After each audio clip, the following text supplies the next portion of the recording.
You can't be out here at night. This is sundown town. What's that?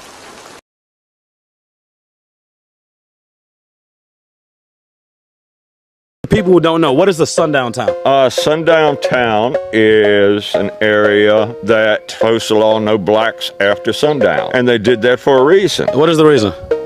Yeah, I thought you were familiar with the hood. Blacks be carrying on more after sundown. They be robbing and looting. Matter of fact, look up Walmart being diversified by blacks. You'll find plenty of monkey shines. Oh my God. Do I look like I'm a part of the modern world?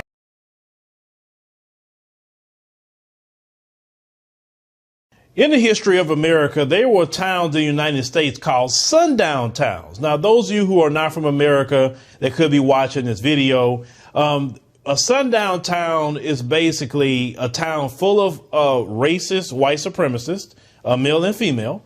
And if you're a black person in that town at nightfall, then they will attack and take your life. You understand what I'm saying? So even in 2023, you still have sundown towns in America, but yet America will go to a lot of your countries and try to tell you about democracy and human rights, but yet they have sundown towns in America. Case in point, you have a brother that's going to detail some things that he experienced going in certain sundown towns. Let's roll that. We don't have all those here. We don't park all those here. So in the video, you can see the lady talking about basically telling him, you're in a sundown town. You need to get the hell out of here right now. This has happened to me on multiple occasions. The verbiage is never going to be specific. You just got to listen to what white supremacists are saying. One time I'm in the 70-76 interchange, small town in Pennsylvania. Hella trucks go through it every day, all day. I pull over to the side of this dirt road. Ask this non-threatening white man who's walking, hey, which way do I go?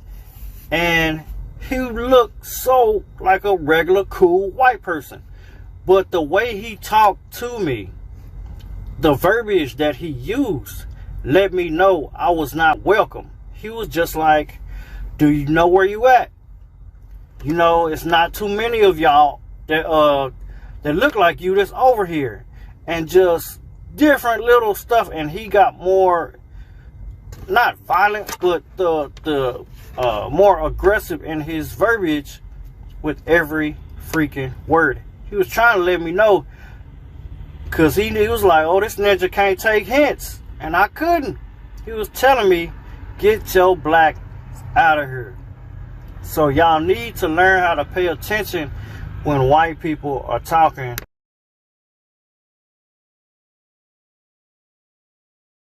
This motherfucker jumps on my car. Gets right in front of my car. Get off! Move! What are you doing? Get off my car!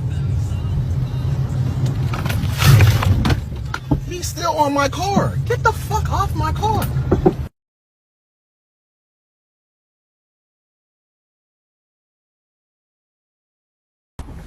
Yo, let me tell y'all as quickly as I can about my night in a sundown town. Excuse me. Yes, I said that correctly. A sundown town.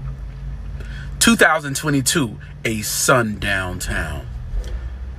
For those who don't know what a sundown town is, look it up on Google. But anyway, so I get a load going to a particular city in Texas, and I'm like, okay, well, let me head on over here and drop this off. They're gonna pay me this much. That's perfect. I like that. It's a quick 200 miles, make it quick. You know, whatever the amount was, great, cool. I get there and I look at the exit. I'm like, wait a minute. It took me to exit 861A. For those who don't know, it's a place called Vidor, Texas, V-I-D-O-R, V-I-D-O-R. I'm like, uh-oh, I've heard stories. Like pretty much everybody I know in Texas that's black tells me, do not go to Vidor, Texas. I'm like, okay. Yet here I was in Vidor, Texas. My load didn't deliver until this morning. This is from the perspective of yesterday. Didn't deliver until tomorrow at 8.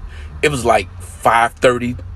So I get to the place. I'm not giving names of companies or anything like that. But while I'm driving to the place, I see trailer parks. I see a bunch of Confederate flags. I saw a doll of a black man. It was just a doll wrapped in a Confederate flag hanging from a tree by its neck.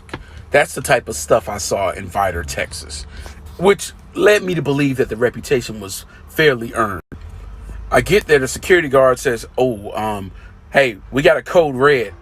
The guy gets on the phone, is like, hey, I can't, I don't want to be responsible for this guy's safety. Let me go ahead and find somebody because we stopped taking loads at 4 o'clock. But I'll get somebody over here from the other side of the plant. Tell them to hang on. So I hang on. I'm doing what I got to do. Finally, somebody comes by about 15 minutes later. The guy said, let me hurry up and get you unloaded. He quickly gets me unloaded. And they say, dude, you might want to get up out of here as soon as possible. We're at sundown. You want to leave here now.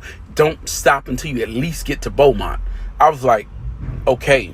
He's like, no, seriously. I said, well, what about the police? Why aren't the police there? Police turned a blind eye. I was like, okay, well, I'm gonna do what you said. He said, yeah, man, I don't want to see you get in any trouble. So I went ahead and I took off, headed to Beaumont. I went to the Petro in Beaumont, slept there, and I had my Armalite Rifle 15 with me. Slept with a couple of extra magazines, but I'm safe, y'all. But that was my night in the sundown. As a born and raised Texan, Black people, please do not stop in Vidor, TX. It's one of the many sundown towns in Texas. Keep pushing and do not stop.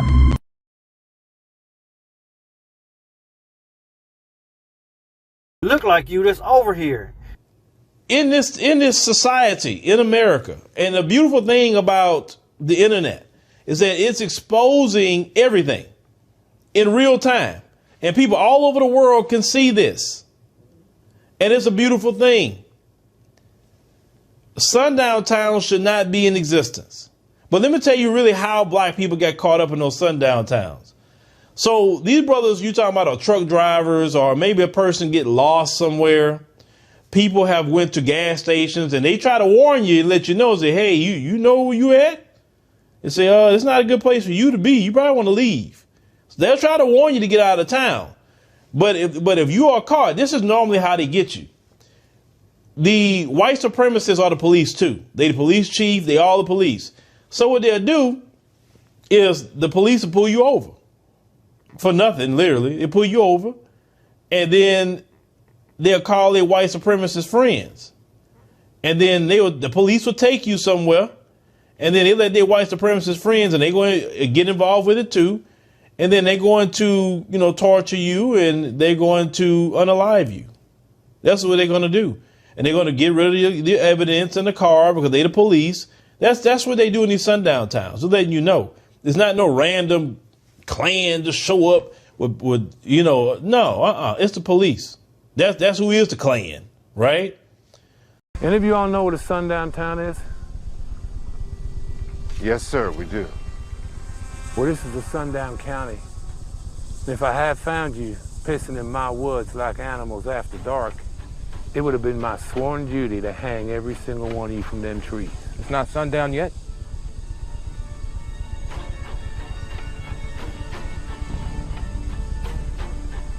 Sunset is at 7:09 today. That's 7 minutes from now. Then we'll be out of the county in 6. Now that's impossible heading south on the road you're currently on. Unless you were to speed. And if you were to speed, I'd have to pull you over. Then we'll head north.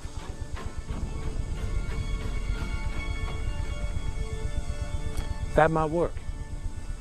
Why don't you give it a try? We will, sir. This is Prophet Gayu, and I will speak on sundown towns to include the current sundown towns and why they still exist.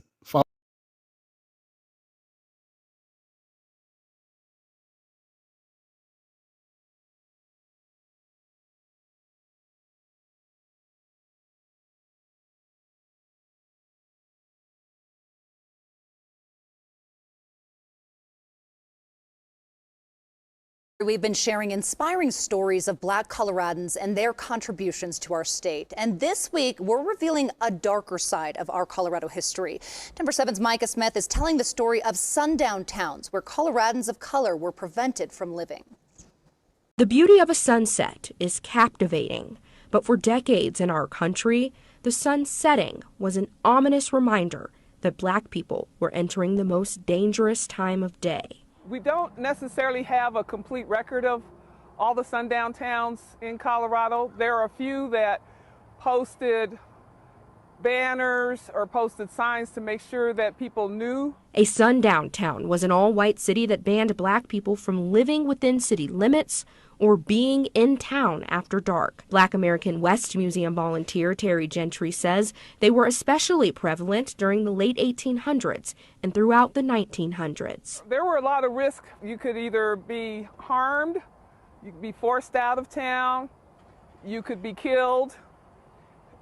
Just quite a few scary things happened. But sundown towns were not a southern invention. Most can be found across the north, the Midwest, and the West, with many right here in Colorado. Louisville and Golden, parts of Colorado Springs, Cherry Hills, and Loveland. A Loveland Reporter Herald article reveals in the early 1900s, Loveland neighborhoods and HOAs prevented anyone of color from buying a house there. At that time, Loveland had a large sign that read, "Welcome to Loveland, nationally famous sweetheart town." And a smaller sign underneath read, "We observe Jim Crow laws here." We have a situation here where our culture, as expressed in Hollywood and to some extent in other media, puts this racism in the South where it isn't. This is the one form of severe racism that the traditional South did not do, but it's all across the North. Sociologist and author of Sundown Towns, James Lowen, has studied sundown towns across the United States and uncovered thousands. In suburbs, there are a lot of suburbs that were sundown towns. In fact, most suburbs, about 70–80% of the suburbs of Los Angeles, the suburbs of Chicago, suburbs of Detroit. And Lowen says that's why we still have Colorado cities that have virtually no residents of color. But I have to say that most towns, and I suspect almost all former sundown towns in Colorado, have given up the practice. But Lowen said we still feel the implications today. What we have to watch for now is what we call second-generation sundown town issues. And that's, for example, an overwhelmingly white police force, overwhelmingly white teaching staff that doesn't have much of an interracial curriculum to teach either. Lowen says there's hope for sundown towns, but communities must step into the light and acknowledge their dark histories. Micah Smith, Denver 7.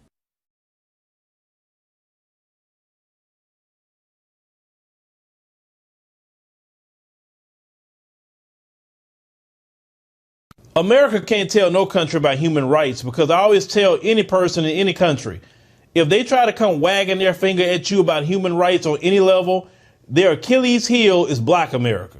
You tell them, well, you talking about human rights, you got sundown towns in America in 2023 where Black people, if they caught in that town, they're going to unalive them in 2023.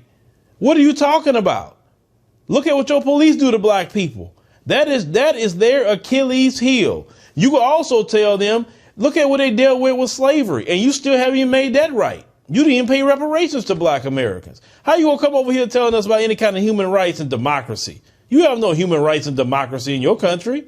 So go do human rights and show us how it's done first. Then you come over here and tell us, and then we will listen to you. I'm not going to help nobody get something my Negroes don't have. If I'm going to die, I'll die now, right here fighting you. You my enemy. My enemy is the white people, not Vietnam.